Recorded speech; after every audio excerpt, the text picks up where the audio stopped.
But there were times I had to get him man-to-man. And your favorite team that you guys love to face in your division? Yours. Yes, sir. It's like the games like you play against the Raiders, you might get 3 sacks. When they had Jamarcus Russell, which I did. So I got 3 sacks on them. In the first half, right? Yeah. And I'm ready, and they take Tommy Maddox.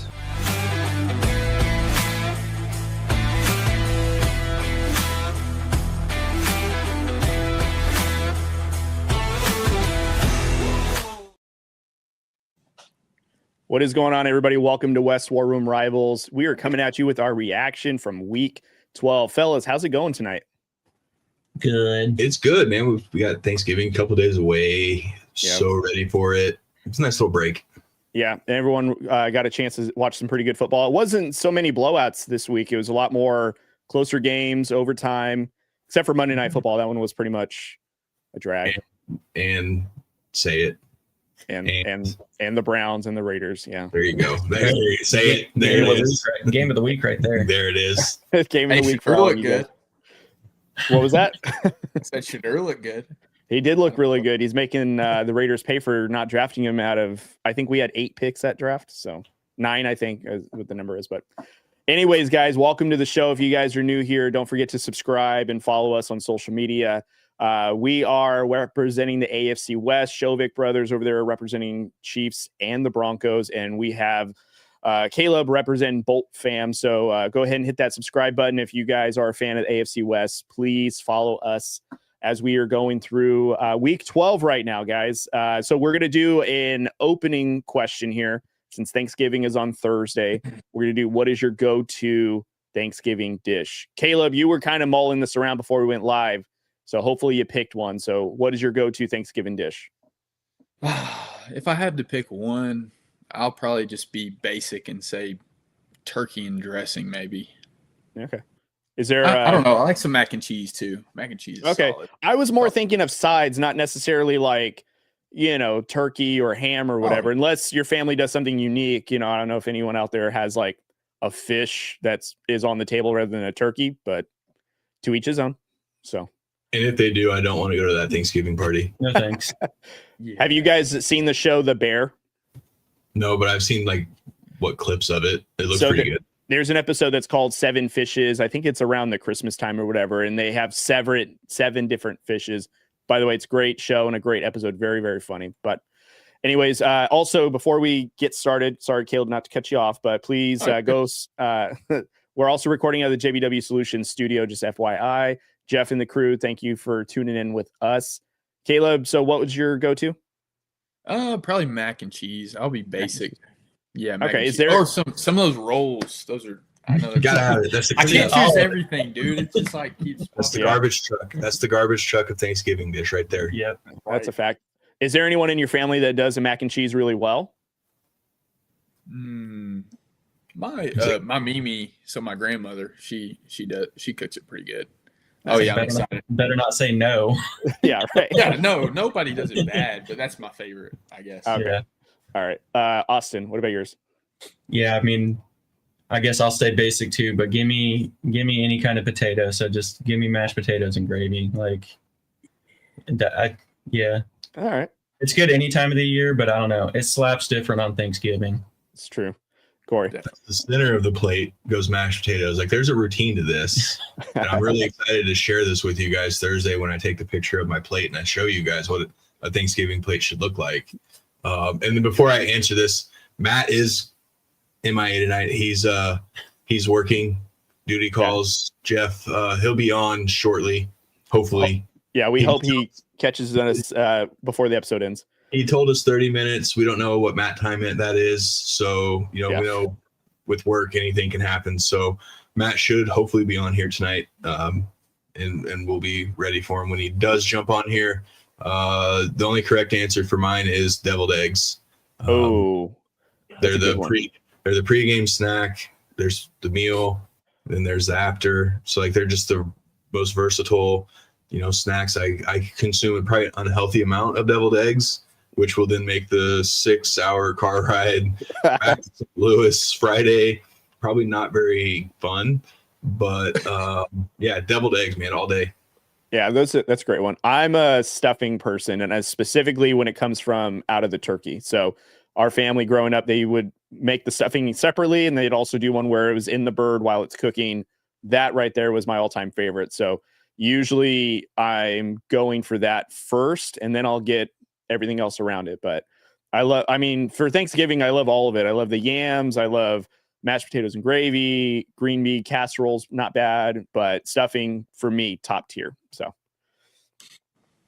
God, I'm hungry now. yeah. I know. Most important meal of the day. That's true. They're the most important meal. I mean, that's one of the first things I asked when I, had a phone call with my mother tonight. Did she tell you guys what you need to bring for Thanksgiving? Bring ourselves, and we bring the dogs. Oh, that's easy. Yeah. Yes, we have it kind of made, but I just wanted to make sure that the deviled eggs were going to be present, and she said they would be. So that's all that matters. Yeah, I need to coordinate with my father-in-law. I'm sure he's going to make me go to the grocery store in the 11th hour for something mundane, but he hasn't told me yet. Or at least if he shared it, my wife hasn't said anything. So I'll find out probably like 1 o'clock with dinner at like 4 o'clock or something. So that's usually how it goes. In all honesty, by the time that rolls around for you, that's going to be my first nap. Hopefully. Yeah. Smart. Got to get that early nap in for the late snack, huh? More for the early morning car ride back Friday. Yeah. There you go. All right, guys. If you guys have a favorite Thanksgiving dish, drop it in the comments. That way we can see what you guys like to have on Thanksgiving. And so I think we're going to skip all the Raiders conversation, go straight to the Chiefs and the Colts stuff. I don't if that's cool with you guys. Or It's not. No, crash out, bro. Crash it out. all right. Thanks Well, Time. I'm really glad that we're into mental health around here. So Yes, sir. yeah. So as you guys can see on the rundown here, I've made the rundown for those that are curious behind the scenes. So yes, the Browns did dog walk my Raiders. It was pitiful. We gave up 10 sacks and we only scored 10 points. Geno Smith, I think he had a turnover too. Offense was pitiful. But I will say, though, I do want to give some kudos to Shedeur Sanders. I think I was glad to see that Shedeur Sanders had some success. If it was at the expense of my Raiders, I can live with that because, everybody else has been beating up on the Raiders. Might as well keep the trend going. But I did like that he did have a really good game. I think it proved that he can play in the NFL.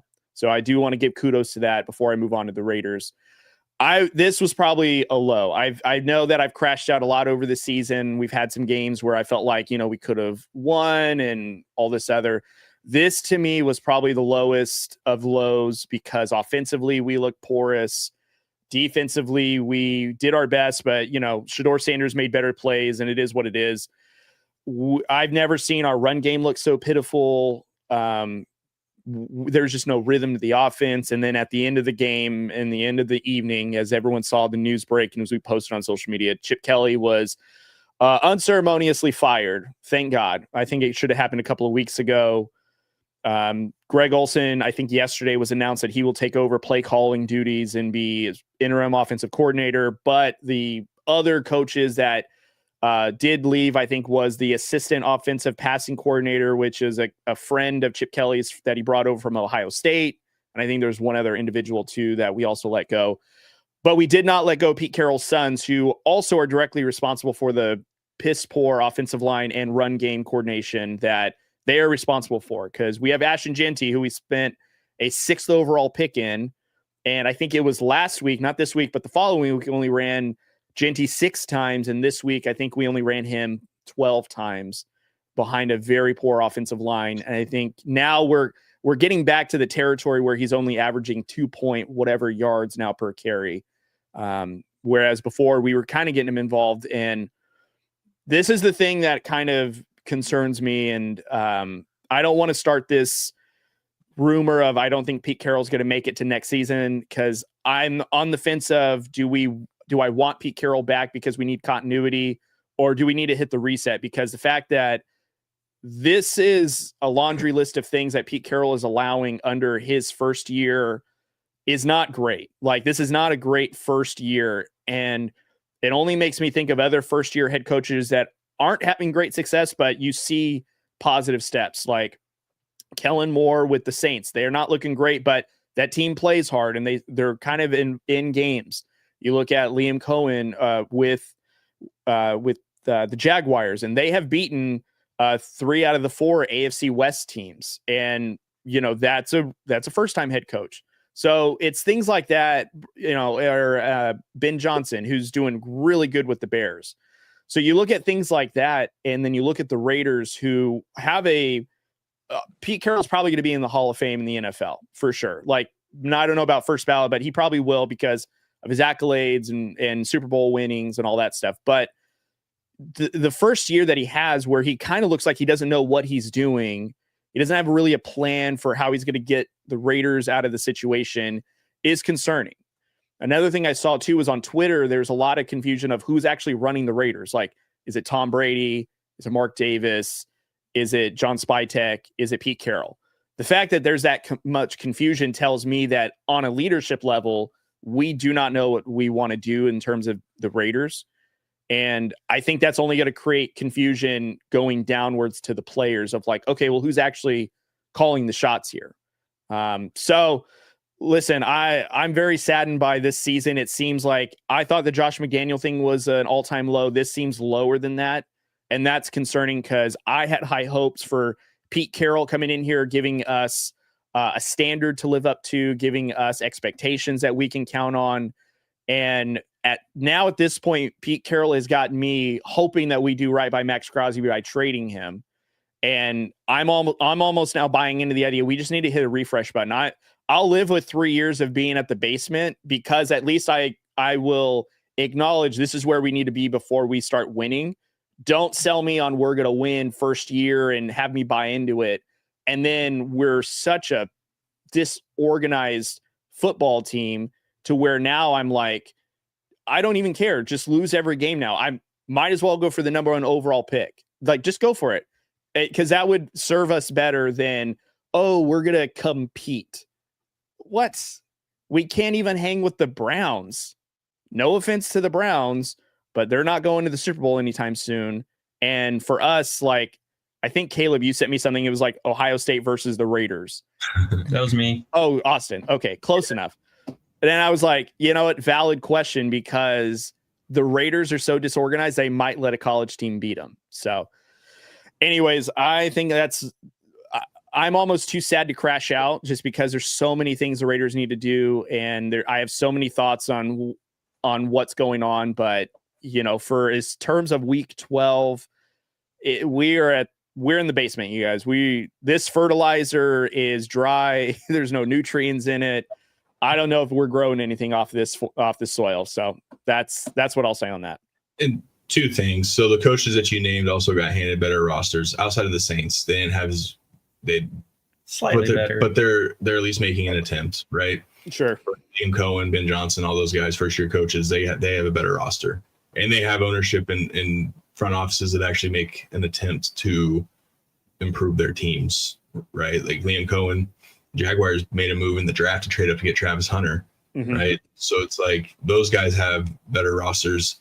And second, Shedeur Sanders didn't really have that great of a game outside of the long deep ball. I mean, he made plays, right? He showed signs, as you would expect a guy making his first career start. But 11 of 20 for 209 and a touchdown and interception kind of pats it when you have that long completion. But there's signs there that he should have been the guy. But to say he had a great game, I don't know if I'm not going to go into that. Here's what I'll say about this is what I mean by a great game. And maybe this is just the Browns had a better team win than they did Shedeur putting them. Because Shedeur, look, he made plays when he had to. He didn't stay in the pocket long enough to where he was going to absorb a sack like he normally does. So he made better decisions. But also, the Raiders defense was not able to really put that much pressure to cause turnovers, which I was at least hoping for that Max Crosby or Malcolm Kuntz or whoever, when they would come and bring a little pressure, maybe they can get home, get a sack, maybe get a pressure to where it causes a turnover. There wasn't any of that. I do think, though, credit to Shedeur Sanders for playing a clean football game. I'll agree, like, great game, a bit of an exaggeration. He did very well for being a rookie, but against a very bad defensive team. Yes. And I think that's also what's disheartening is there's clips now of like the Raiders defense, they are going at each other, like Max Crosby and Devin White, and I can't remember who the other player was. They were arguing with each other. What was that? Landon Roberts or Elon, like Roberts or Roberts. Yeah, Elaine Roberts. They were going at it. Now, granted, like that's not the first time we've seen teams butt heads and miscommunicate, but it's concerning that, like, look, the one thing that I thought the Raiders had was defense, or at least they had a okay unit. And that looked so much more dysfunctional on Sunday against the Browns, which is concerning because, you know, the Browns, they really only have the defense that kind of keeps them in ball games. It's not even offensively that they're going to torch you. So that's what I mean by Shedeur Sanders played a respectable game, is like he didn't really do anything to lose the game, but he did make plays when he had to. So I mean, just for the Browns, we got to think of the whole situation. You know, finally had only 1 week of practice with these guys on top of, I don't remember the exact number, but that pass he had was the longest pass completion the Browns had in like 19 weeks of like season. So like dating back to last year. Right. So I think just given like for the Browns, given their history of quarterbacks, I'm not going to say it was great because, I mean, you still have to do certain things and look a certain way to be great. But I would say it was a really good game from Shedeur, just given it's the Browns. Right. And they've played worse teams than the Raiders in the last 20 weeks of football. So, yes, it was a poor defense, but I think there were signs. They had a little more giddy up in their step, a little more excitement, and that matters, especially coming from a quarterback position. So I don't think it was too much to say that Shedeur was great, but it's closer to great than the ho-hum stat line. Sure. Yeah, I would say. Yeah, for me, the thing that's like the most eye-popping is that Geno threw the ball 44 times and was sacked 10. So that means he dropped back at least 54 times. Right. And then you're telling me Ashton Genty carried the ball 17. So that means and Geno didn't have an awful game by any means. I mean, it wasn't the best, but he didn't throw 3 interceptions like last night. But it's like, you're not going to win games with Geno Smith throwing the ball 44 times. And I think that's super hard to win games like that. And then, like you all were saying, I don't think Shedeur had an incredible game by any means. I think it was he did what he needed to do for them to win.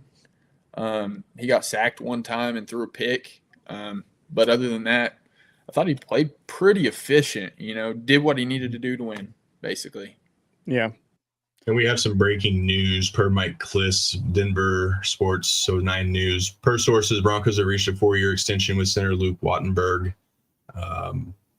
We had heard yesterday that Sean Payton had mentioned that they were after they gave Will Lutz the extension, that they were engaged with other players about a possible extension during the bye week.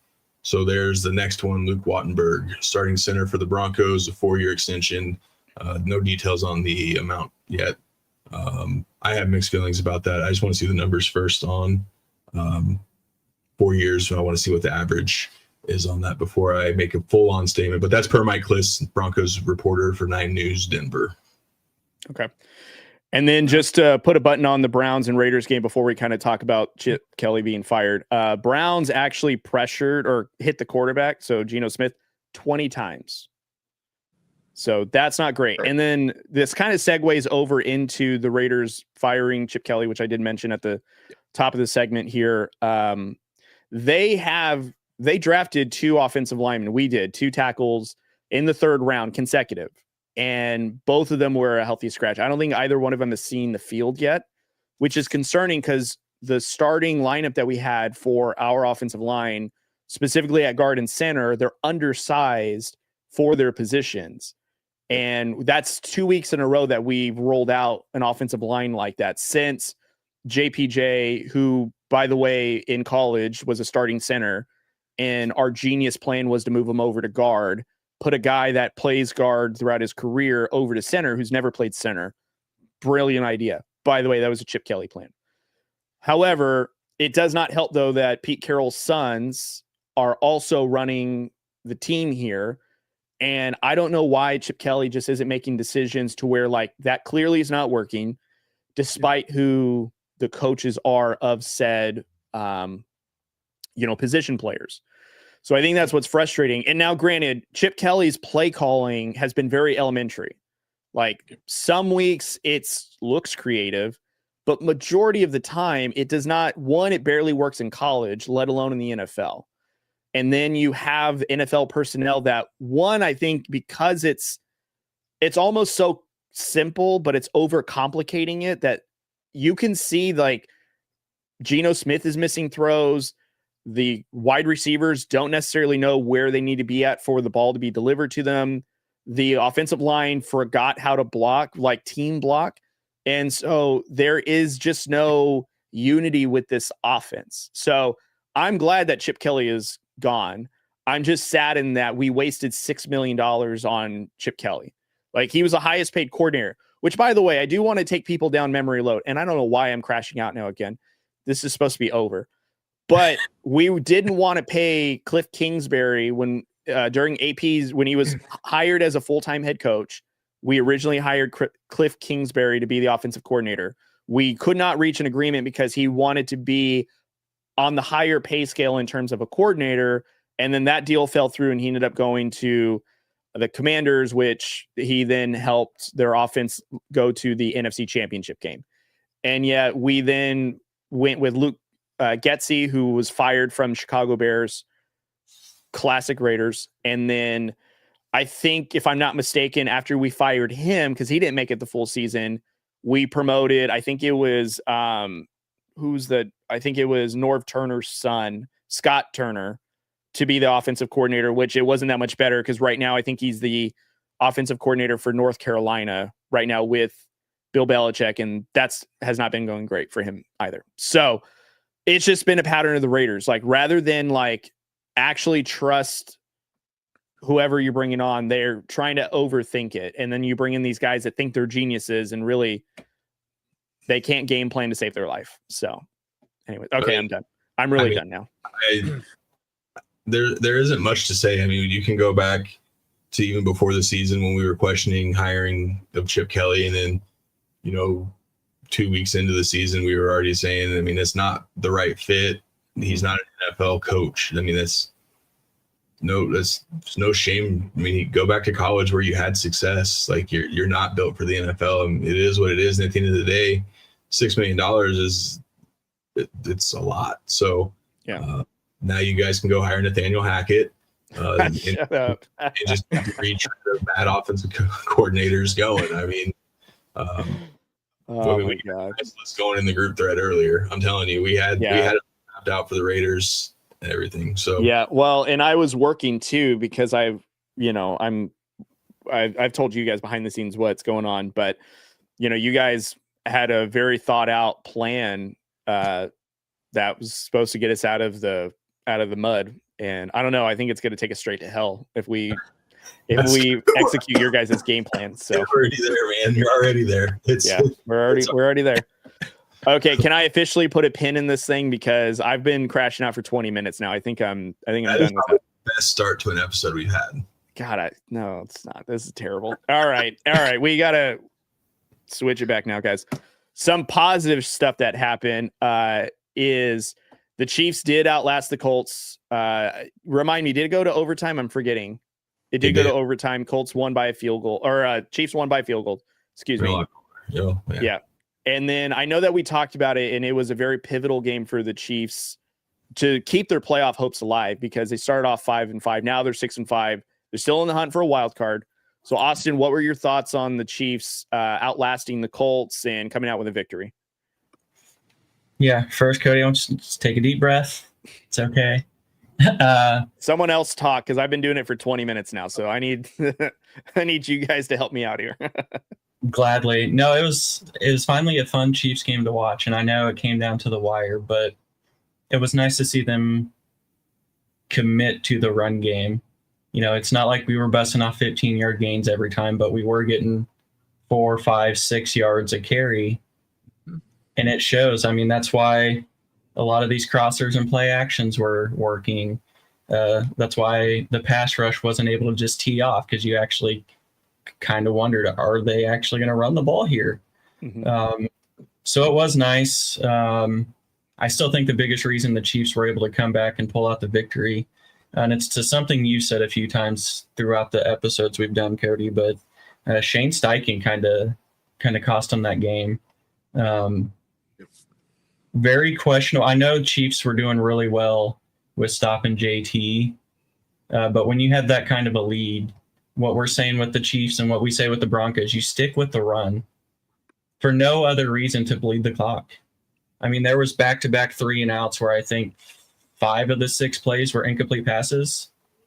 I mean, even just a couple runs, who knows what would have happened with time and, Chiefs play calling and where the game could have gone. So very questionable down the stretch.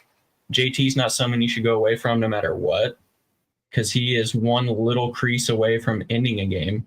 Yeah. Honestly, I mean, that's how good he is. But kudos to Chiefs and Spags. The defense stepped up, helped keep them in the game long enough for the offense to figure it out. And I know it sounds weird, but the offense clicked the moment Kareem Hunt had that red zone fumble. So a little spark like that. I'm not ready to say Chiefs are back by no stretch. They did what they needed to do last week to win. It was a big win. You got to turn around real quick, play a really good team, a team that's really feeling themselves right now, honestly, on a short week. So, yeah, it was a good win. They did what they had to do, but it still wasn't pretty. Some things still really had to go their way. And honestly, Chiefs still tried to beat themselves in that game. We mentioned that on the pregame show. Chiefs still try to do quite a bit to beat themselves. So, yeah, wins haven't been pretty for the Chiefs all year. This was another one, but it was one where they had to win and they found a way. Specifically Chris Jones on defense too. Yeah, down the stretch. I mean, you could hear it during the broadcast. I know it was fun. It was fun being on social media, hearing not only Chiefs fans but Colts fans and everyone talk about Tony Romo. But again, it was Chris Jones making the plays down the stretch when they needed it the most. He was the one blowing up the middle, causing the pressures that was getting there. He's a huge reason why they probably stopped using JT. But again, that's on Shane Steichen. We saw the same thing when they played Denver in week 2 or 3. Very, very conservative, set up for a 60-some yard field goal. And obviously we know how that ended with the penalty and then 15 yards and whatnot. So it's questionable there. Look, man, I get everyone's on Daniel Jones, but he's just not the guy. He's not it. And say what you want, but when the games get tough and we keep talking about it, the games are going to get tougher each week. Is he going to be that guy? I still think he is playing himself into a Sam Darnold-like contract probably. And I think the Colts will keep him obviously long term, but now is not the time to start folding under pressure. You're getting ready to get into December, January when the real football starts. So Shane Steichen, Daniel Jones, those guys, man, you have the best running back, one of the best running backs in football. You still got to find ways to get him the ball no matter what. So, but hats off to Chris Jones. And I know we've been pretty tough on Chris Jones on this show the last, few weeks. But when they needed him the most, that's the guy you needed to step up, and he did. So hats off to 95. Yeah, and I'm the biggest Daniel Jones fan probably outside of Indianapolis. You're more of a Daniel Jones fan than you are Chris Jones. I'll say that. It's probably close, which is saying something. But no, Daniel Jones, there was a couple crucial, easy throws that he missed. And like my brother said, yes, there was a little pressure in his face, but those are throws you have to make. Yeah. Chiefs pass rush is probably going to be one of the weaker ones you're going to face down the stretch. I mean, you got, is it 2 with the Texans or 2 with the Jags? Either way, both of those have a pretty good pass rush. Yeah. The Davis Mills led Texans, man. Yeah. Watch out. Yes, sir. But this is part of the reason why, I don't know if you guys remember, I said Colts weren't going to win the division. Yeah, I think we talked about this like early on, if there are contenders or pretenders. There's only a couple weeks ago. Yeah, and I think, Austin, to your credit, you mentioned that. Yeah, and this game, we kind of saw why. I'm on board with you now. I don't trust Shane Steichen. Mm-hmm. And Daniel Jones has proven that he can't stand a little tall and make some throws when needed. Those are 2 positions you got to have down the stretch, head coach and quarterback. I mean, you got to have those anytime, let alone crunch time. So, Yeah, Daniel Jones, to what Corey said, he's done well enough to earn that contract, but he's shown a couple games where he's not that guy. He's shown you that he's the Daniel Jones we think he is. He's not. He's a little better. Sure, like he's in a situation that he's flourishing a little bit better, but he's still reverting back to what he did in New York. Yep. So yeah, if things are going smooth, things will go okay on that offense. Right. But if he has to make a throw, if he has to make a play, I don't think he can. And he proved it this last week. Obviously, game to game, anyone can make a play. But as far as the Chiefs-Colts game go, I was sad for about 3.5 quarters. I really did. I bet. And not because, I can handle losing, right? Like, I've seen the Chiefs barely win a game or two. It was part of the fact of that. If we would have lost that game, we would have been 100% out of the playoffs. I don't care if the numbers still said we had like a 20% chance. Losing that game at home, we would have been done. So I was sad to think that I was going to probably have to watch Chargers and Broncos in the playoffs this year while I'm sitting on the couch wondering why I'm actually watching. So glad they pulled it out. We're by no stretch of the imagination safe. Still got games to play, but for one more week, we're safe. Caleb, what are your thoughts? Yeah, I was actually really impressed with Kansas City's defense. I know you said you were depressed for 3 quarters, but they held Jonathan Taylor to like 58 rushing yards. For him, that's super good. I was really impressed with the defense, obviously, and then I know Patty kind of started the game off a little shaky through a pick or whatever, but the way they finished the game, they finished it, and I thought that was really good for you, but bad for everyone else, I think, in the West. But no, overall, I was really impressed with how they finished the game. The Colts, I agree. The Shane Steichen kind of, I don't necessarily know what he was doing. I get it. They were holding Jonathan Taylor to 58 rushing yards, but sometimes you got to go with your bread and butter. Like you got to go with what works, what's worked the whole season, even though it's not working the first couple, and he only carried it like 16 times or whatever. For him, that's not that many. I would have given it to him there at the end, see what he could do, get him a couple chunk yards, at least get it 4th and short, something. I don't know. There was some questionable stuff there at the end. And then Daniel Jones, I think he is a bridge quarterback, really, in my eyes, for the Colts. I hope he ends up being a starter somewhere because I actually like him too. Not gonna lie, but I think right now he's more of a bridge quarterback until they draft somebody. I don't think Anthony Richardson obviously is ever going to be the answer. But overall, I was really impressed with Kansas City. I know I'm kind of bullish on the AFC West most of the time, but I was impressed with them.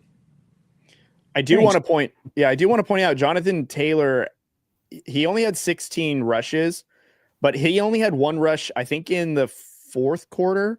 Yep. And I'm not saying that the game was out of hand or the Colts had it, but I think had they ran the ball, I think that what they would have done is they would have wore down the Chiefs defense to get Taylor to at least put them in a position to run the clock.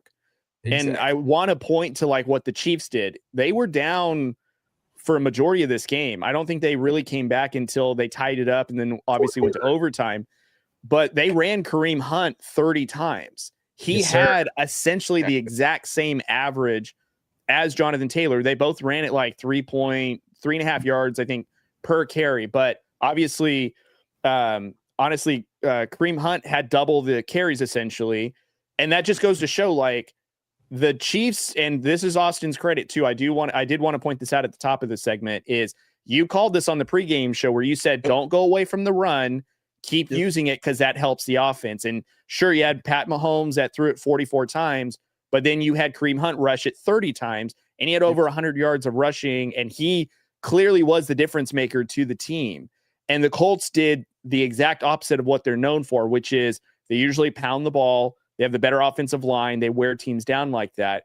And for some reason, Shane Steichen wanted the Colts to beat them with his arm, and that's not his game. He is not a thread the needle, I'm going to put it where it needs to go. He is a game manager at best. He's not the winner. He's not going to win you the game. He's going to just take care of the football and then hand it off, and he'll be great.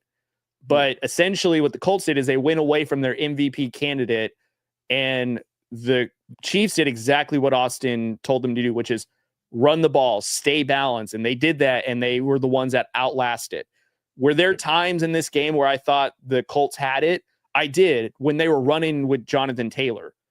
But for some reason, and I thought he was injured, which is why he wasn't on the field as much, but I don't see any injury report that says that he's injured. So they pulled him off, and he was off on the sidelines almost the entire fourth quarter, which was strange because I'm like, why aren't we running Jonathan Taylor? Like, give him the ball, let him pound this rock, and then let the Chiefs defense kind of worry about that, because they're going to get worn down. They're not going to be able to stand up to a 12, 15 play drive, but you bail them out by going 3 and out. What do? You throw it 3 times, and now you conserve clock. You give the Chiefs an opportunity. So for whatever reason, Shane Steichen just wanted to play the Chiefs game, which is throw the ball and go over the top, and it didn't work. Like, don't know why, but there you go. So I do want to credit to the Chiefs. This is their first win against a playoff team and their first one-score game that they've won all season, because I think they were 0-4 in their last contest. So the fact that the Chiefs finally were able to pull out a one-score game, to what Caleb said, I think that's not great news for the league. Yeah, I think the last thing I want to say on it is for Shane Steichen, even if you're going to go away from running Jonathan Taylor, throw it to him. I think he only had 1 or 2 targets. Right. Chiefs their linebackers aren't coverage linebackers. Exactly. So even the fact he went away from the run, I mean, look at the Lions. When Gibbs and them aren't having success, they still throw it to him. They get him out of space. Talk about a beast this weekend, Jimmy Gibbs. My God. Yeah, what was it, like 280 total yards or something? Yeah. But that's my point. A lot of it, he had 80 receiving yards. Yeah. I mean, he ran all over too. But when you have people like that, you find ways to get them the ball. And when you stopped using Jonathan Taylor, you just stopped using him. You know what's weird? This is the second major running back. Well, like the Ravens were the team that did it, and you called this one, I think, week 5, or whatever week it was that they played. They only gave him the ball 8 times or whatever. And then same thing here. And again, for some reason, teams play the Chiefs game plan and not their own game plan, which I don't know why, but the Colts wanted to air it out rather than just run the ball. It's and the Ravens, we literally say it every time. When you have the Chiefs down, I don't get that factor of trying to just you want to, maybe it's a step on the throat factor or what it is. I don't know what it is, but it's infuriating, and I could go on a rant about that as well. But I'll let you're on the roll tonight, Cody. You go for it, buddy. No, I'm good. I just wanted to point that out, but also I wanted to give Austin kudos for basically calling the Chiefs game plan, and they executed it, and that was their victory. So, well, and honestly, that wasn't Chiefs. Yes, I would like to see them do it, but that's just taking it back to basics. You know how many teams would just have a little more success if they just went back to the basics and just ran the football and set the pass up. We're going full circle here. We went from teams used to run the football to set up the pass. Then we went into teams would pass to try to set up the run. Right. Now teams are slowly starting to do running again. And it's that's the basics. Right. Whether it's successful or not, do it. Yeah. And everything else will happen. So. Sorry, I have something to add too. As far as going back to the basics, they really need to get back to running Jonathan Taylor this week, because they play the Texans twice, Jacksonville twice, Seattle, and San Francisco. That's the rest of their season. Oh. And you know what? And you have to split those 4 games with your in division. If you go 1-3 or 0-4 there, you're done. Exactly 3-1 at best, 2-2 right there. I mean, you cannot, especially with the Texans defense playing the way they are right now. Lights out. Yep. Yeah. I think it's very interesting. I'll show foreshadowing a little bit later on in our segment, later on in the episode. So Let's go ahead and dive into Austin. The floor is yours again. Who is your aerial attack winner? I don't want to beat the drum again because I was going to say Myles Garrett. I've been beating that drum really hard. I probably won't stop beating that drum on social media. But he did it. He had another good game, right? And like they showed a clip of Ashton Genty made a business decision of not helping Chip, and I'm like, it's kind of smart, honestly. It's like, do your thing. But I think, and I know there were some injuries, but it was a big time game, and they showed up. So I'm gonna give it to the Rams. Yeah. I know the Bucs have beat up, and Baker missed the second half, but that team's rolling. A lot of credit goes to Matt Stafford in that offense, as it should. But I'm going to take a little time to let people know that their defense is also really good. Emmanuel Forbes. Start putting some respect on that name. Talk about a dude who was written off, bust, went to, almost said St. Louis. He went to L.A. and it's kind of hitting his mark. But like that front, it doesn't have the names like Micah Parsons and Myles Garrett and those dudes, but like Jared Verse and Fisk and Bryant Young, like these dudes are dogs. Oh yeah. And it's not one of those to where if you can just hold the Rams offense down, you're going to win. The Rams defense is going to keep that game in a battle. I think it's time that we start recognizing as the Rams probably the best overall team in football. And yeah, again, I know the Bucs were beat up, but they still held the Bucs to 7 points.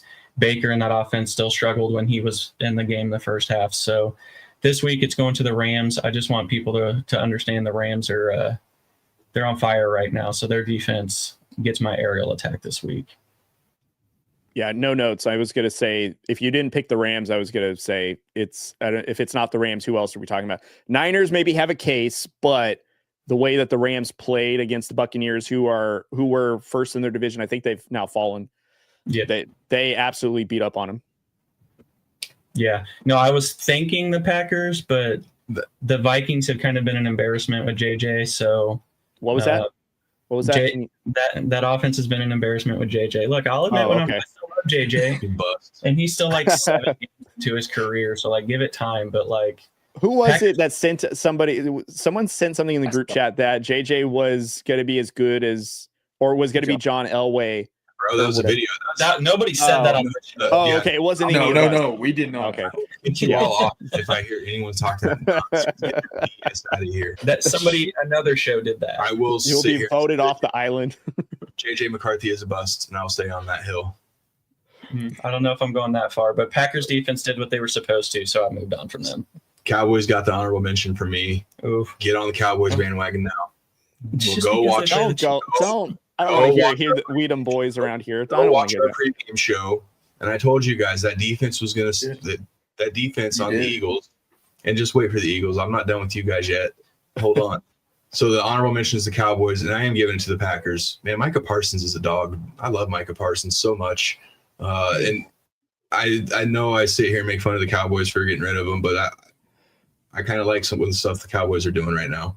But Micah Parsons in that defense, again, J.J. McCarthy, the bust quarterback, I get it. But at the end of the day, I mean, their defense was needed. They needed to step up because the Bears are starting to kind of separate themselves in that division. So if you're the Packers, you had to have that game, and their defense is a huge reason why. Well, and since we are a show of rivalries, I'll point this out too with the Packers defense. The best defensive moment of Week 12 was when Packers got an interception.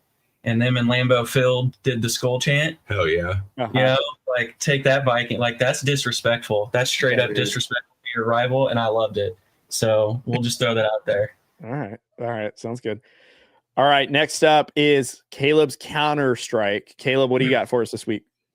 Yeah, so I hope I don't take this from Corey because from what it sounds like, but my Counterstrike this week, the team that I just thought was all hype and then no bark, it came down to 2 teams, and then I ended up going with the Eagles, man. You were up 21, and then you give up 24 straight points, basically. Yep. What are you doing? I don't know. And then they gave the ball to Saquon. What was it? He ran the ball 10 times or something crazy. Like, that's you ran it 10 times, yeah. Man. That's horrible. Like, what on earth are they doing? You have Jalen Hurts throwing the ball 39 times. He is not that kind of quarterback. I don't care what anybody says. He's a great quarterback. I'm not knocking him, but he is not the quarterback. You need throwing the ball 39 times. Like, you have to be able to run the ball. I know that's like all we've talked about today, but you got to be able to run the ball. But I just overall the Eagles, they were just so disappointing, man. The way they just gave up, and man, I really got to give kudos to Dallas too. The way they played them, man. Not much I can say about that. A terrible game too. Yep. People need to realize George Pickens might be a better receiver. Like, he really might. Not just better than CD, better than people give him credit for. I think he needed out of Pittsburgh. Honestly. Maybe Pittsburgh was the problem. Because look at them. That's a hot one. DK. Yeah, look at them now. Yeah, DK is not the guy. It is crazy. I do want to say though, I can't remember who the commentator was who was doing like a top 5, and he put George Pickens in the top 5, and I think he said he was better than it was a couple of receivers that were shocking because, George Pickens at the time, he was a respectable receiver. But the way that this guy said is I would choose him over several of these guys because he's got that talent and stuff. And, credit to Brian Schottenheimer, who has unlocked this new level of not only CeeDee Lamb, but also George Pickens. And George Pickens is like such a lethal weapon in that offense. It is wild. But Caleb, I think we'd all agree, man, the Eagles just giving away that game. They controlled it for the first half. And then the second half, all the Cowboys had to do was just little plays here and there. And the Eagles just had no answer. I think at one point they were the number 1 rated defense, and Cowboys just were able to get whatever they wanted. And it was shocking. And, to your point, Jalen Hurts, I think, is a good quarterback. I think some people give him crap for how he plays the game, but I think he does play a pretty respectable game. I do like the way he does, and I don't mind him throwing it. If you're going to throw it 30 times, I need to see you run the ball 30 times. That's how that offense runs, or even that, like, purposely. And I do want to give a little credit to Saquon because, yes, he only ran the ball 10 times, but he was targeted 8 and he caught 7 receptions. Yep. So, like, he's involved in somewhat of the screen game or the pass game. So he was effective. But again, no run game to start the play action. This is a team that normally has made their living off of the tush push. And I'm surprised that they don't get more play action off the tush push rather than just completely go for it. But yeah, man, Eagles, not the right time to be shit in the bed, so to speak, Yeah, and Jason Kels threw out some numbers, and I'm not saying this is why they lost, but the Eagles actually, when Lane Johnson isn't on the field for them, their numbers are ridiculously different. Now, he wasn't on the field either when they went up 21-0, so like they still shit the bed. Right. But it is kind of odd of how much of that offense success switches when one man isn't out there. Well, you see with the Chargers. Yeah. They all of them. Well, yeah, but they're missing. How many of your guys' starting line is not there? Like at least your tackles for sure, 2 of them, and I think you guys are missing a guard now, right? We've been missing a guard. Like he'll be out for 2 weeks, then come back. I don't know. I think he's just out of shape. If I'm being honest with you, he needs a week to recover or something. Mekhi Becton. No, it's Mekhi Becton. Man, But it was staggering how much just that one offensive lineman out there changes things. But it was kind of eye-opening. But you still went up 21-0 without him. So I think it's a perfect Counterstrike. The Eagles are kind of, was it 2 years ago when they started like 9-1 and then just folded? Yeah. 2 down years the stretch because they're just were in their own way. I think it's happening again. Sorry. Yeah. You're good. So, yeah, I love when the Eagles get in their own way. Now, I love a lot of their players, and I do love their defense. But for me, when I see Nick Sirianni with that stupid look on his face all the time, like what is happening, I do find joy in that. Corey, what are you thinking? I'll save mine. All right. Well, if we're good on the Counterstrike, I think your Crossfire's up. Yep. All right. My Philly brothers and sisters, have a seat. Nick Sirianni, I know that you hear I know you hear the Eagle fans. Everyone hears the Eagle fans. They're so loud. But they're also proud. Nick Sirianni, you got to do the right thing. you got to take the play calling back, and you got to get rid of Patullo. I think I have a lot of Eagle friends on X, and I read what they're saying each week, and it's been every week for almost the whole season now of them calling for Kevin Patullo to be out, to get out. I did see someone today who was posting stuff like Nick Sirianni needs to go back to the Britney Spears moment and shave his head and take the play calling back. So I saw a very poor offensive showing against the Cowboys. You had the Cowboys by the nuts, literally, and no punch from last night's game at all. No punch. You had them. You literally had them, and it's a rival. So I can only imagine the taste in Philadelphia's mouth when they blew that 21-0 lead and the riots that they were going to cause. But I seriously think Nick Sirianni, I don't think your job's on the line for this. I think you've done enough now in Philadelphia where you do get some slack. Now, if you have a complete meltdown and your offense keeps you from getting maybe even to a wild card, then we may have other issues. I don't think we're to that point, though. Dude, if they lose the division to the Cowboys, yeah, oh my God. That could, and then we could have other discussions. But right now, I think you're good. But you have to do the right thing, and you have to hear this. Like, you have to take the play calling back right now. Get your voice back into that offense. AJ Brown has no desire to be in Philadelphia. I don't care what anyone tells you. He hates being there. Just look at his body language. I don't care what anyone tells you. He has no desire to want to be there. New England Patriots, get ready because he's probably going to be with you guys next year. Catch with Tom Brady, though. I'm just saying you have to do something now. Now's the time. You're slipping. Your offense hasn't looked good for a month now, maybe longer. You aren't using Saquon Barkley correctly. You had AJ Brown in the game plan early on in the game, but then some reason you went away from it. I saw an offensive line just get absolutely destroyed by Quinnen Williams and that Cowboys front. Man, don't take the Cowboys lightly right now. I mean, confidence is a dangerous thing in a football team, and especially with an offense with that. You know, they have a quarterback, they have a running back, they have the two receivers, they have the tight end. Their offensive line's getting better. Their offensive line still has some pieces, but great special teams, which we'll talk about that in the league recon. But Nick Sirianni, this Crossfire is for you. Like, you have to do this now. You have to make that move. If you go out and you shit the bed against the Bears Friday, you may have to have a serious conversation about what you're doing with that offense. Because this Bears team, they're a roller coaster, but they're also playing very good football right now. And the Bears defense is fun to watch. Mm-hmm. Wright's been on a tear. Byard, that whole defense, KU boy, Booker, Austin Booker, he's been doing really well. It's good to see him getting some playing time. So this Bears team's not a light team. This isn't the same Bears team as before. This Bears team's legit. They're literally in the lead in their division. They're a division leader. You have a chance to do something on national TV on Black Friday. Everyone's going to be out shopping. Now we're going to be in front of the TV watching. Nick Sirianni, do the right thing. Take over the play calling. Give the Eagle fans what they want. Yeah.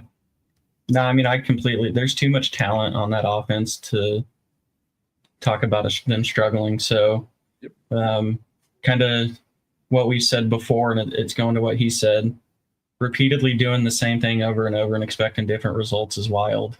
At some point, something does have to change. And to what Corey said, start with the play calling, take those duties back, because you have to change something. That's your job as the head coach. Yeah. You have a duty as a head coach to do this. We've seen Dan Campbell literally did it. Mm-hmm. Our offense isn't doing what we need to do. I'm the head coach. I need to do something about it. Yep. It's plain and simple. Mm-hmm. Nailed it. Yeah. I mean, perfectly said. I don't have anything to add to it. And yeah, wrong time for the Philly fans. I still love you guys. Like, you guys are still fun to interact with. You guys are some psychos. I'll give you leave that. it to a Broncos fan to gaslight the Eagles, saying it's going to be all right, you guys. They also gave me the best Super Bowl in the world that I could possibly watch. They did the AFC West a favor. Yeah, they enjoyed that more than the Broncos winning a Super Bowl. No, but I haven't seen the Broncos in the Super Bowl in 10 years. Okay. So again, it was the most recent outside of the Tampa Bay Buccaneers Super Bowl, and then this one. Oh, okay. All right. Thank you for that one, I suppose. Caleb, do you have any Super Bowl memories? Damn. Just rub it in, dude. I've been seeing the comments roll in too, and I'm like, I know. There's Yeah. somebody that Coming was at me just pointing it out.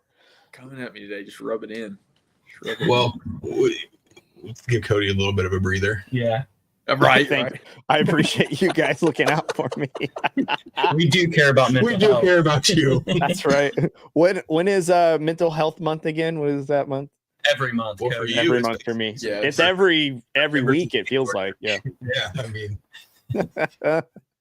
All right, guys. So we're going to move on to our next half of the show. But before we do that, we're going to listen to our sponsors here who are supporting the show. So we'll be right back once this message is over.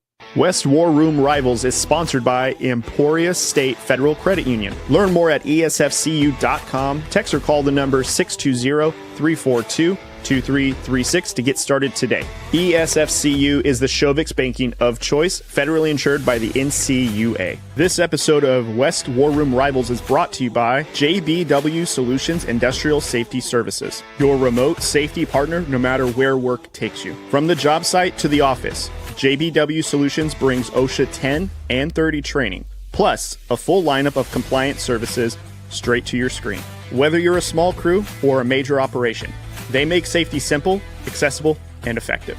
Visit jbwsolutionsllc.com to learn more today and stay compliant wherever you are.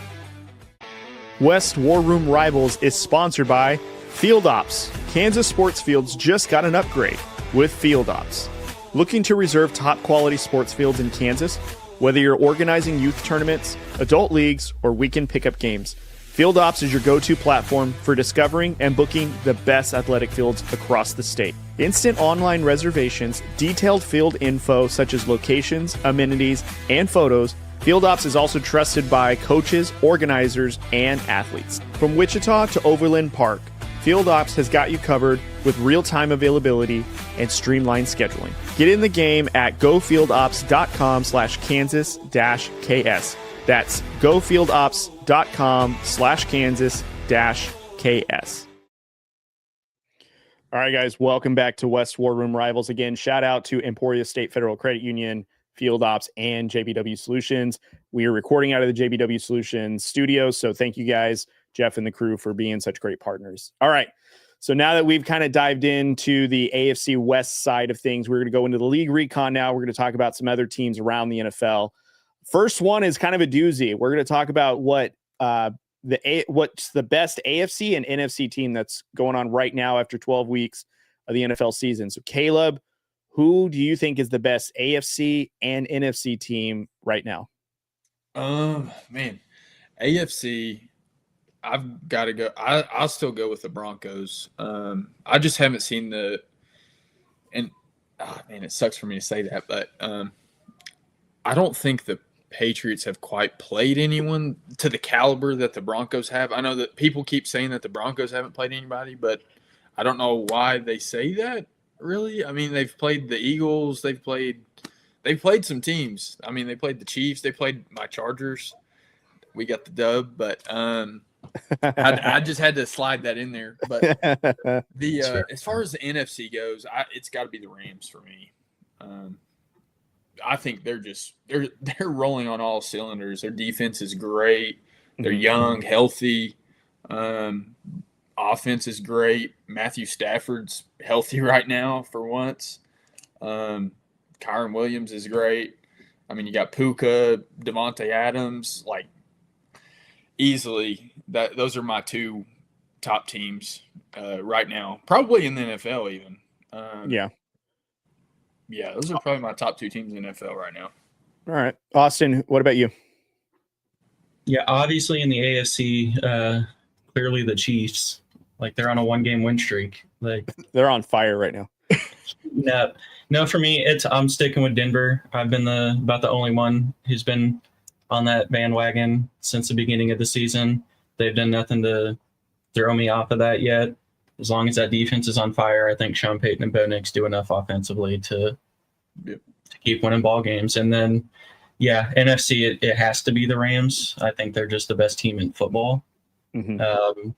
They're just a well-ran team. Coaching staff's good. You got a nice mix of vets and youth on that team, and honestly, Stafford to Devontae Adams is almost unfair in the red zone. Like, there's no defense for it because so many of those tosses, like the defender is all over it, and it's easy touchdown still. Yeah. And that's not even Puka Nacua, right? Like, Yep.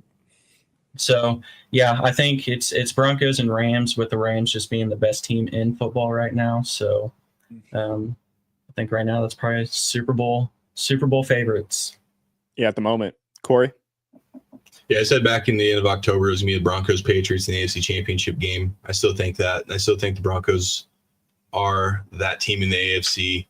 There's still a lot of football left, but at this moment, because the question is right now, it's the Broncos, because I'm taking the defense over a lot of the offenses in the AFC. And then the NFC, yeah, I have a hard time, especially with what the Eagles just did, because when I was thinking of this question, I thought in my mind it was going to be, an Eagles-Broncos Super Bowl, but the Eagles do down their leg. So, yeah, it's the Rams. And I know a lot of people, and I see a bunch of people on X saying they would not be interested at all in a Broncos-Rams Super Bowl. Well, I'll happily watch for you guys if it is the Broncos-Rams. So, yeah, right now, Broncos-Rams. That'd be such a good defensive game. Dude, yeah. Sean McVay's offense, yeah, sign me up all day. I think that would actually be a little bit more, have a lot more offense than people would give it credit for. I do think that ironically they have elite defenses, but I think that also offensively they are really good about finding ways to get the ball out.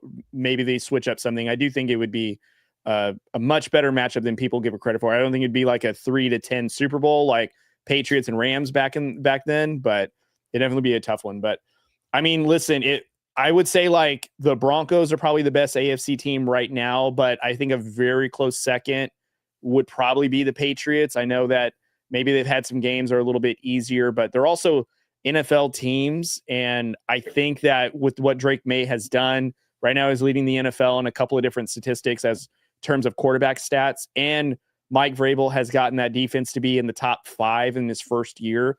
That's going to be really tough. And even though like, similar to the Broncos, they kind of give a lead away a bit early, but then they settle down and they kind of come back. The Broncos do that similarly. But if I had to pick what team I trusted the most right now, it would be the Broncos, and that's why I would say in the AFC, I think the Broncos are the best team right now. In the NFC, and I wanted, this is the only hill that I've ever gotten right now, and I do want to say that I was saying earlier the Rams were the biggest competition to the Eagles for the NFC. And I think right now they're by far and away the number 1 seed right now in the NFC. And I would even say the Eagles are probably they're barely in the top 5 in terms of an NFC team. I feel like they've got too many issues that haven't been resolved to make them like, oh, they're the number 2 seed or whatever. Like, I feel like the Seahawks can get to them. I feel like the Bears can get to them if, the Eagles aren't really on their game. But Rams right now, though, are clearly head and shoulders above the NFC right now. And Sean McVay, who's a proven winner and a hell of a head coach, Matthew Stafford, former Super Bowl champion, probably going to win the MVP this year with what he's doing. And no offense to Myles Garrett, he deserves his flowers, but unfortunately, Matthew Stafford is putting on a clinic this year. And I kind of hope it is a Rams-Broncos Super Bowl, or at least the Rams are in the Super Bowl, because I really like the Rams team. Like, they're that team that I'm kind of rooting for. They're not my team, but I'm rooting for them. Like, they're a really fun team to watch. And I really like McVay. I like Stafford. And even though Devontae Adams broke the Raiders' heart, I would get out of that dysfunction too if I was him. I would like to see him kind of end his career winning a Super Bowl, because I feel like he's a very good, deserving player that does deserve it, because he's been productive everywhere he went, from Green Bay to the Raiders to the Jets. Now on the Rams, he's been productive in all those stops, and it would be a fitting part of his career to be a champion on top of that. Have the Eagles played the Raiders yet? No, I think it's like in two or 3 weeks. Get right game. Yes, dude. It's a get right game for the Eagles. Yeah, the Raiders are a get right game. That's why behind the scenes when we were talking in our group chat, and it's like, oh, it's Chargers and Raiders week. And I was like, no, it's not. It's a get back on track for the Chargers week. That's what that is, because there's no competition. Yeah. The Raiders have become America's booty call. They have. Yeah. They answer the call. So. Damn. Damn. Got him. Damn. All right, guys. So we're going to move on to Fraud Watch here. We've got a couple of teams, and we're going to talk about these teams if they are on Fraud Watch or not. Corey, I'd like to know from you first. Are the Colts on Fraud Watch? Yeah, bro. I haven't been on the Colts bandwagon at all this year. I still say that Denver handed them a gift, literally. Yeah. And from that point, Shane Steichen is not a good coach, and I'll die on that hill with that. So no, they are absolutely frauds. I do want to point out, you guys are dying on a lot of hills. I don't know why you guys are ended up on the hills somewhere, but we need to get you guys like inside. Why? Well, it's true. You guys are just dying on a lot of hills. I'm just kind of concerned for your safety. Whatever. You said it too. That's true. Austin, are Colts on Fraud Watch? Yeah. Absolutely. I mean, a couple weeks ago when I said they weren't winning the division, like this last week started their downfall. So, and then Caleb mentioned their schedule. Like Chiefs were your easy game out of what you have left. Chiefs are an easy game now? Are we in that part of this season? Left 4 division games against opponents. He said Seahawks. I don't remember what else he said. And the Niners. And the Niners. Like, It's brutal. I mean, it's kind of wondering now, if they don't take care of business, do you think that they don't even make the wild card if they don't, that's completely gets out of this. Oh shit. Yeah. I mean, what is that? 6 games? That's a 6-game stretch. 4 of them are against divisional opponents. The Seahawks, obviously, and I mentioned that they can probably beat out, the Eagles. And then who was the last team that they have? The Niners.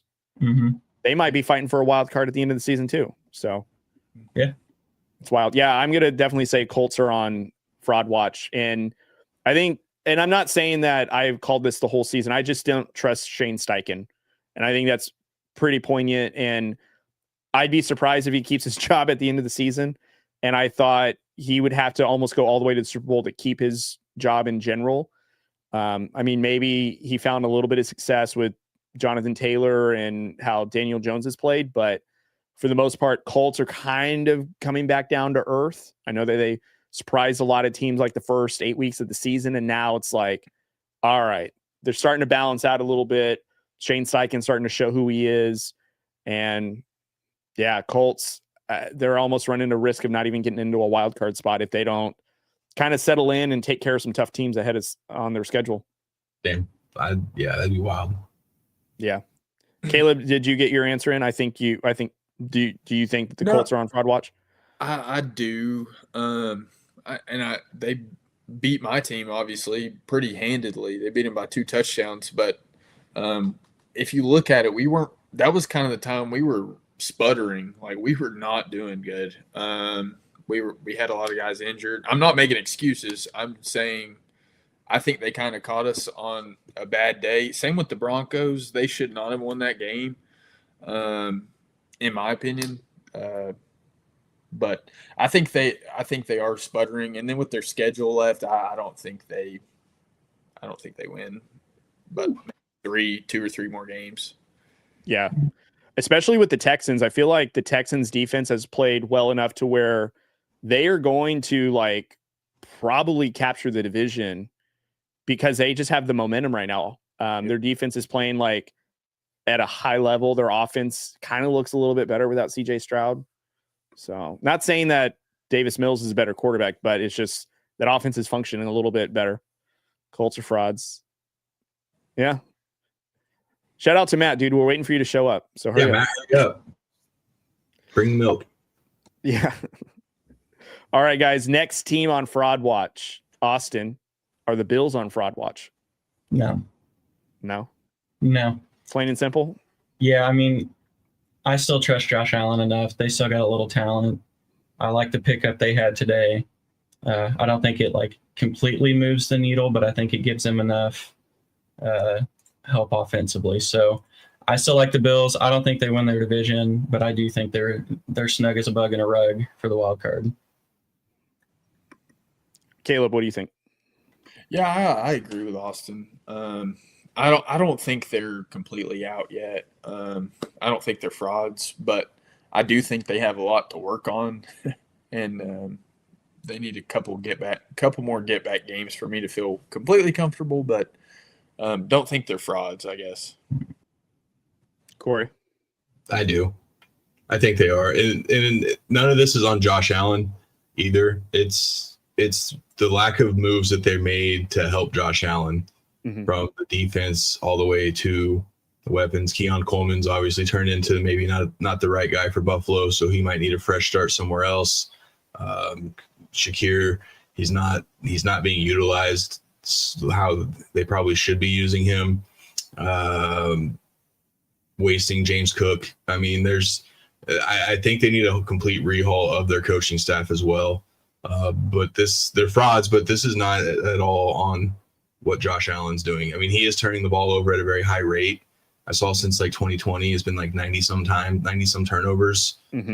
So he's not blameless. Like, he still has to carry some of this because you're the quarterback, and it does come back onto you. So, yeah, man, unfortunately for now, Bills Mafia, we also love you guys. But right now, you guys are on fraud watch.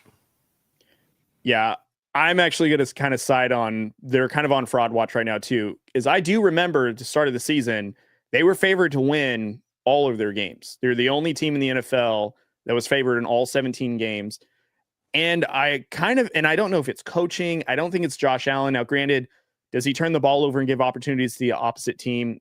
Yeah, he's been doing that his whole career.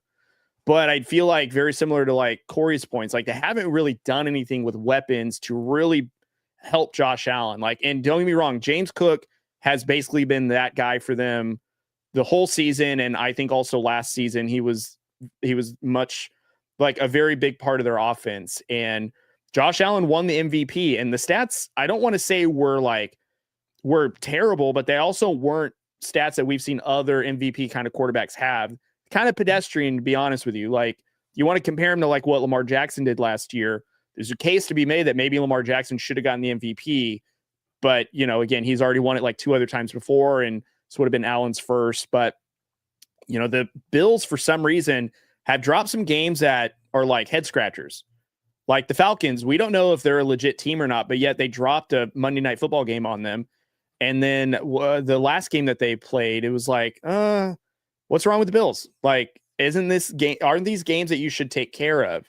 I mean, they come out guns a-blazing against the Chiefs, and yet since then they've been lackluster. And it's like, Bills, are you legit or not? So I think that there's a valid case to be made that they're kind of on fraud watch. And I'm not saying that they're not going to be a good team. It's just like, if they keep messing around the way that they are, they're not going to win the division, because the Patriots basically have that locked up. And if the Chiefs continue to win games to climb into the wild card, like, the Bills might find themselves on the outside if they don't take care of business. So we'll see. I mean, we've got 6 weeks to go, but I would say the Bills, yeah, they're on fraud watch, because if they get bounced in the playoffs, what does that mean for Sean McDermott? What does that mean for this team in general? Like, Joe Brady is probably going to be a head coach for a new team next season, and you're kind of wasting what coaching staff. He's hurt. He's killing his chances. I don't think Joe Brady gets a head coaching job just based on how it's been going for that. We'll see. We'll see. All right. So next team up for fraud watch, the Eagles. I'll kick this one off. I think that they're on fraud watch. I think the last couple of games where their offense hasn't been great, we've been talking about AJ Brown does not want to be in Philadelphia, no matter what quotes that he says. He hates it there. Jalen Hurts thrown it 39 times last week against Dallas, and then they're not running Saquon. Something's up with that team. And in Corey, your Crossfire, the coach needs to take over some duties and start turning some stuff around, because it's not working the way it is. And for all the hype that the Eagles had coming into the season, it's pretty interesting to see that they are dovetailing at this time of the year. So I definitely think that they're on fraud watch. Do I think they're going to win the division still? Yeah. But do I think that they could get bounced in the divisional round? 100%. Like, they're going to get got if they don't buckle down. So I'm going to say Eagles are on fraud watch. Austin, what do you think? Yes. Okay. Any additional thoughts on that? Nah, you said it all. They suck. Okay. I don't think they'll win their division. The end. Okay, 10-4. Great. All right, Corey. Yeah, no, they're not on Prod Watch. They'll be fine. They should still win this division. I still think they're one of the top 3 NFC teams. I am curious about the Friday matchup with the Bears, though. So maybe we bring this back up in a week or two. Yeah, that'll be very interesting. Caleb? I'm gonna say no. They're not on Fraud Watch. At least not yet. They've got a couple big games coming up. They play the Bears, then my team. So I'll say after they play my team, I guess. There you go. That's fair. If you get We'll find out after that. Yeah. I don't want to jinx anything. Sure. Yeah, so they have the Chargers and the Raiders left. So there's 2 wins right there for them. So yeah, they're going to be fine. Well, the Eagles are broken since they played the Broncos, so they might get got on those 2 games. You never know. Honestly, it happens. I thought we were going to break the Texans, and we actually made them better by replacing their quarterback with Davis. So here we are. Wouldn't that be wild if you guys met in like the divisional? 2 like crazy defenses. It's got to be like a 2-3 game. Yes and no. I mean, it was already kind of a weird game to begin with, even with CJ Stroud going out. So yeah, I mean, I would still take Denver over the Texans, but it might look a little different. A lot of sacks in that game for sure. All right. Yeah. I did not put this in the notes. I did not put this on the rundown. Unfortunately, that's on the screen, but I see here in the notes, we have obviously Cowboys and Chiefs Thanksgiving matchup here, which is going to be very interesting because as we said, it's on Thanksgiving and this is like Cowboys annual game. And then the Chiefs I think this is the first time they've played in a while. Cowboys and the Chiefs. So Austin, kind of previewing this game. What are your thoughts? What are you looking for in this game? Football. Thanksgiving football. Gotta love it. I don't know. It's one of those games I actually don't feel very confident on. The Chiefs played really good offensive ball for like a quarter and a half. You can't start that slow against the Cowboys. They have an offense. Schottenheimer's rolling right now. They do have the weapons. He's got them clicking. You get down in a hole like that, it's going to be difficult. So I'm worried about their receivers being able to do whatever they want against us. Dak, unlike Daniel Jones, will be able to deliver the football. What's up, Matty boy? Oh, Corey. Not the first time I heard that. Oh. Hello. Welcome to the show, Matt. Thank you. All right, guys, let's redo the rundown real quick. I'm just kidding. All right, start all over. Yep. Yeah. No, when I was a wee lad. We were just talking about the Chiefs-Cowboys Thanksgiving matchup and how I don't feel very confident on it because their receivers can scorch earth. And unlike Daniel Jones, Dak Prescott can deliver the football. And honestly, it just has to be kind of in the vicinity of George Pickens for it to be okay for him anyway. Chiefs don't have the greatest pass rush on the season. And how you really affect Dak, as you Bronco fans know, because it's how you kind of easily won that game, was you got to Dak, not necessarily with sacks, but you put a lot of pressure on him. And that's really how you can affect him. So unless the Chiefs can do that for once, I don't feel very good about it because we're going to need our offense for 4 quarters. And we haven't really seen that this year from the Chiefs team. I hope it's a good game. The last thing I want to do is be eating my delicious food and kind of just want to like throw it back up because Chiefs are just an embarrassment. But their offense really does worry me. Teams who can even semi-throw the football have had their way with the Chiefs, and the Cowboys can do more than just semi-throw the football. They're a lethal passing attack, and I haven't even mentioned that Javonte Williams has been all right. Yeah. So it's one of those, we can't just take one thing out. If we stop Williams, well, now it's passing attack. If we leave the box light and really focus on taking out the passing attack, well, now you got Javonte Williams. So Curious to see the game plan. Hope we keep it competitive. If it's close at the end, I like our chances just because I still trust 15 and Andy a little more than I trust Dak. So hope it's a good game, but it does give me a little weird feeling in my gut going into it. Matt, what are your thoughts on this game then? So this one, and I posted the on Instagram our head-to-head comparison, and this is going to be a very, I want to say it's a statement game for the Chiefs because last week at the time the Colts were the number one offense and they stopped them. Now the Cowboys are the number one offense, so can you stop them as well? So what that's going to depend on is, and I want to say the game Chris Jones had against the Broncos where he was very disruptive. He was in the backfield. He was breathing down Bo Nix's neck. And, to your point, Austin, yeah, Javonte is doing very well. And Javonte Williams now is the Javonte that Corey and I wanted last season and we didn't get. So it's going to depend on that pass rush. And I think they can get there. I think they can do it. They've shown they can do it.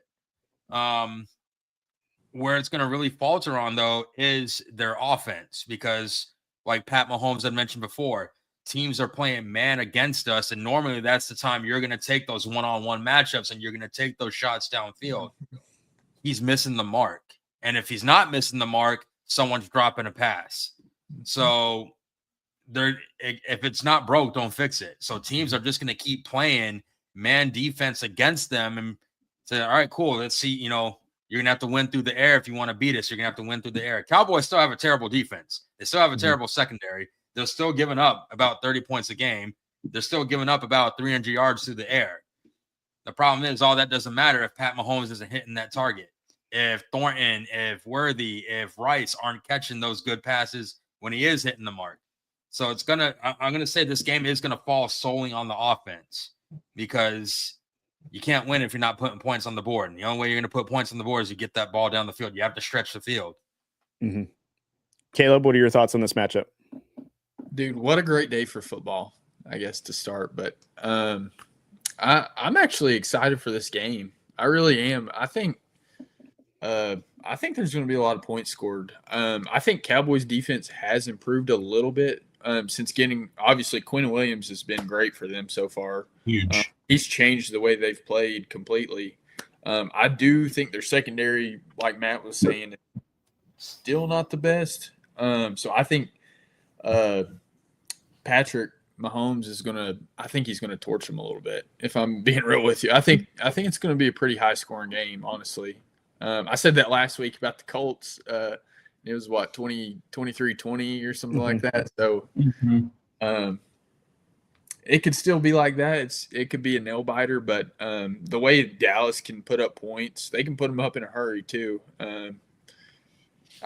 I expect it to be a high scoring game just to keep up with the way Dallas plays. Mm-hmm. Corey, what do you think? Yeah, Matt kind of hit this one with Chris Jones is the big thing because it's still Dak. Dak still struggles under the pressure. You can bait Dak into making Dak plays, Dak throws. If you can steal a possession or two, you help yourself out. But on the flip side of that, Cowboys defense is new the last couple of weeks. I get it's the Raiders, it's the Eagles. But again, confidence is key. And Quinnen Williams is bringing a little something to that defense that, Trey Smith's probably out. He is out. So now you have a backup. I mean, Caliendo is a serviceable backup. Better than what the Raiders have. And the Chargers. But either way. Chargers catching strays tonight. So have something more in first place. Rightfully so. No. Yeah. That one, I'll take that one. But there is an avenue here. And this game, of the 3 games Thursday, this one's probably the most exciting one. But Chris Jones, at the end of the day, he's got to be the one who gets the pressure up the middle and forces Dak into making the typical Dak bad plays, right? Because we always talk about his interception numbers are usually good. But look at when he throws them. It's always about the timing of those interceptions. And I think if they don't do that and Dak has all day to get CD and George, it's going to be a long day because I don't think McDuffie hasn't looked as well as he has in the past. And I don't know what's going on there. These aren't 2 receivers to mess around with. I get CD had the drops the other day, but don't be that guy that gets CD back on track, because both these guys could go for 200 yards easily. Mm-hmm. Just pick which one. They both could go for, it could be one of those days where they both go for it. I mean, it is, but Chris Jones at the end of the day is going to be the X factor in this one. Yeah, I think what's interesting is I mean, this is playing in Dallas, and I think the NFL should have made this a primetime game, if I'm being honest. It's the first game of the day. I would have. Oh, okay. Yeah, you're right. I'm sorry. But anyways, they should have made it the primetime game, I think. But what's interesting is both of these teams could score a lot of points, or they can get cold really quickly. I think what I'm curious on is, on a short week, can the Chiefs, who played overtime against a tough team, can they put up enough points to keep up with the Cowboys? I'm not saying that the Cowboys are anything to be threatened by, because their defense will definitely allow a lot of points. And, I think it was, Matt, to your credit, can Patrick Mahomes hit these guys in stride? Can he be accurate with the football? Because for some reason, earlier on in the season, Patrick Mahomes was clearly the MVP because he was keeping the Chiefs in the games. And then the last few weeks, you could just see Patrick Mahomes just hasn't been as accurate as I think the Chiefs are hoping for. Like, not really hitting the guys in stride, or not hitting them when they're open, uncharacteristically. But I think what's interesting here is I'm looking at ESPN.com right now, and they have the points, the total point line at 52.5. That's the line to start, which means that they're expecting a shootout. They're expecting a lot of points on both sides of the ball. And, to your guys' credit, what Dak is going to show up? Is it one where he's going to sit comfortably behind the pocket, throw to George Pickens and CeeDee Lamb? Or are the Chiefs going to put a lot of points up on the Cowboys because they don't have that great of a defense, and they're just going to maintain that lead and just kind of, play a bend, don't break kind of a method? So this is a really interesting matchup. I see it pretty even, which is curious to say, because, last year I would have said, oh, this is the Chiefs, no doubt. But now it's like, I think you can make an argument for either team to really pull it out or score a lot of points or outlast one another. Do I trust Andy Reid more than Brian Schottenheimer? I do. This is in Dallas, though, so I'm curious to see how Chief Kingdom travels, and I think they travel well on the road, so we'll see. But I'm actually curious. I do want to know. So, the line, like I mentioned, is 52.5. Austin, do you think it's going to go over, or is it going to go under? It's going to go over. You think over? Yeah. Corey, what do you think? Over, under? If the Chiefs have a chance. I still think it'll stay under, but it'll be close. Okay, under 52.5. Okay, Caleb? 7-24. Yeah. I think it will go over. I don't think it'll go crazy over, but I think it will just be barely right over. Matt? I'm going to go under. It'll be a close game, but yeah, it'll go under. I'm going to go the over, but I do think that it's going to probably come down to a field goal, but and again, Thursday football is tough on defenses. So I think we're going to see some points being put up, and we're going to see a lot of, we're going to be at one point wondering if the Chiefs have a defense and if the Cowboys are even going to score in the end zone. I think it's going to be a very interesting game, but I'm going to go with the over on the points. But it's going to be like that Broncos Cowboys, 51-48 game. I kind of hope so. That'd be a nice Thanksgiving game to watch, Just bomb after bomb. The only reason why I would say it would stay under is because we were talking just amongst ourselves about, you got to run the ball 30 times again with Kareem Hunt. There's nothing stopping you with this, right? Use Kareem Hunt 30 times like you did last week. And Pacheco. And now you get Pacheco. Yeah, you get Pacheco back. So what's not to say you split the carries between them? 15 to 20-ish each. Mm-hmm. And then, that now you're kind of reversing the reverse psychology, essentially. You're changing the tendencies. You're changing tendencies, but now you're keeping Dak and the Cowboys offense off the field. Because what do the Chiefs do really well? If they're in sync and they're going very well, they're getting those 6, 7, 8 minute drives. Yeah. Absolutely will kill the Cowboys defense. Yeah. And that'll really neutralize too the Quentin Williams and all the other additions that they have, because that pass rush works in the early part of the series. But if that drive goes on for 8, 10, 12, 13 plays, they're not going to get any pressure because they're going to be gassed out, and it's going to work in the Chiefs' favor. I do think what's interesting here, and we've talked about this, which is teams kind of revert to the Chiefs' game plan when they play the Chiefs, which is like they air it out and try to just show that they can outthrow them. I wonder if the Cowboys are going to do that and if that's going to actually work against them. Because like what you were just saying, Austin, they have Javonte Williams, who's been a really productive running back, but are they going to be a team that averts away from the run game that has kind of helped them win games? And again, against the Chiefs, is that going to be their game plan that kind of faults them to losing? So I think it's very curious on the Cowboys side as well. All right. Anything else, gentlemen? I don't think there's anything else in the notes. If I missed anything, Corey? Let's do a quick MILF report. He's here. Yeah. Do you have your MILF report ready? I'm sorry, guys. The MILF report was the Chiefs and the Cowboys. That was going to be something to watch because, again, like I mentioned earlier, the Chiefs had stopped the number one offense already. Now you have to go back again and stop another number one offense. So that was going to be my matchup to watch was this Chiefs-Cowboys game because another thing to consider too, and I don't know if you guys mentioned it, the Chiefs right now are 1-4 on the road. So this is going to be, like I said, this is going to be a real test because now you have the number one offense in your house. Now you're going to somebody else's house and you have to tell them, hey, not up in here. So yeah, it's definitely going to be interesting. I'm glad that was your MILF report, but so also too, do you guys think that Joe Burrow will be back on Thursday? Yes. Yeah. Good, because I stashed him in fantasy, so I'm thinking I can start him then. Oh yeah, you should absolutely start him. Yeah, because I don't have any other quarterbacks because they're all injured again. So, anyways, typical Raiders. Typical Raiders. Yeah, it's our life, guys. Matt, I don't know if you saw my crash out. It lasted for 23 minutes this time.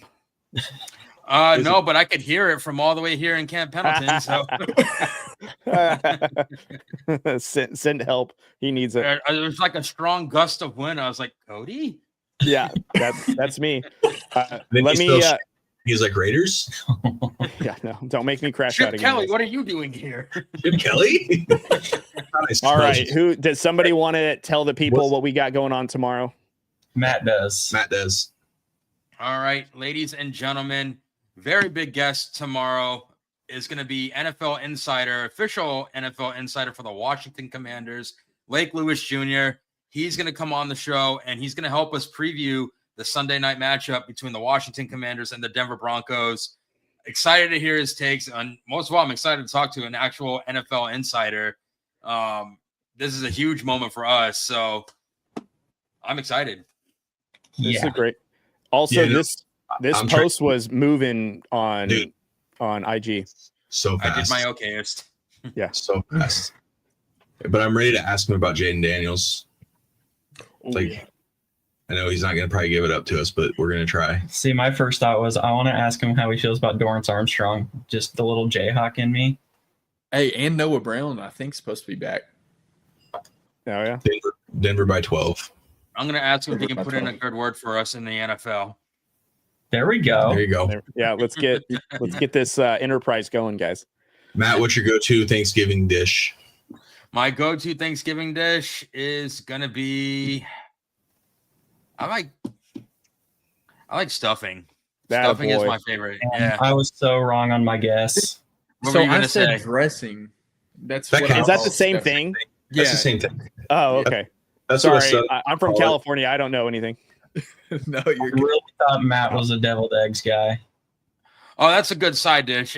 But the thing is, when my mom makes them, she doesn't let me and my dad go near them because we'll eat them all before it's like ready to serve. He was saying in the comments earlier. So yeah, no, it's a before meal, deviled eggs, during meal, deviled eggs, and then even after the meal, when I want a little side snack, deviled eggs. God bless whoever your passenger is on the way home. Yeah. Not that our dogs will help with that at all. No. I'm sure they'll rip some too. So who knows? It's going to be a hot box car in the worst way. Mm. Oh yeah, trust me, it'll be just fine. It's only a 6-hour drive.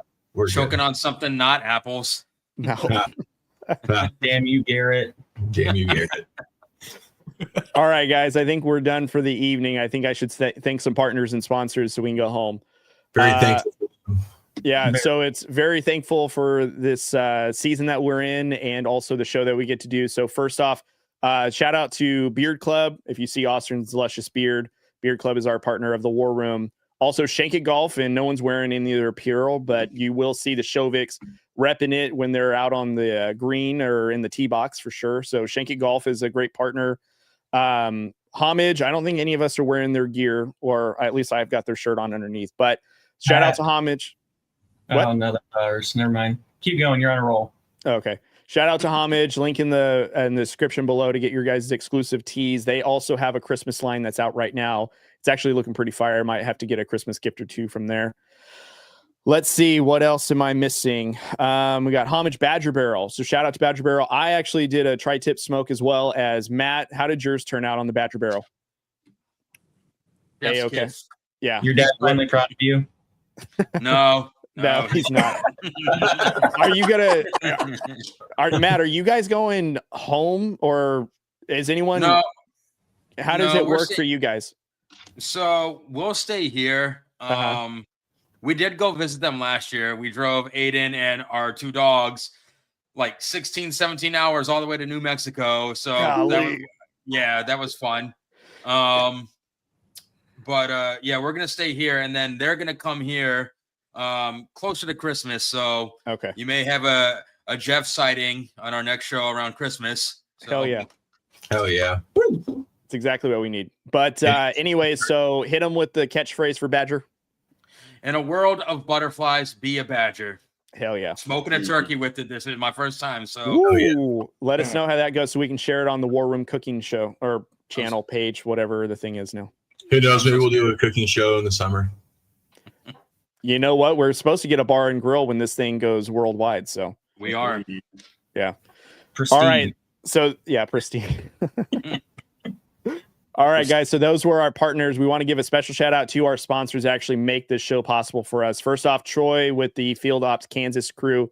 Thank you guys so much. If you guys are looking to get your sports league or any sports games, markings, or courts situated, organized, please reach out to Troy and the crew. They will get you guys set up. They are available in the greater Kansas area. Shout out to Troy. Also, Emporia State Federal Credit Union, Angie and the team over there, they have been wonderful for us as our first sponsors. They continue to do great things in the community, and we love to share it on our socials. And so we encourage that you guys go and check out Emporia State Federal Credit Union, and also, partner up with them as well. I think you guys will really benefit. The War Room has, especially, they are the War Room banking of choice. So we love Angie and the crew over there. And then, of course, the one that has named the show. There we go. That does have a great ring to it. Speaking of the man that runs the show, essentially, so the JBW Solutions crew, Jeff, thank you so much for your partnership. We have named the studio after him. It's over above Caleb's head there.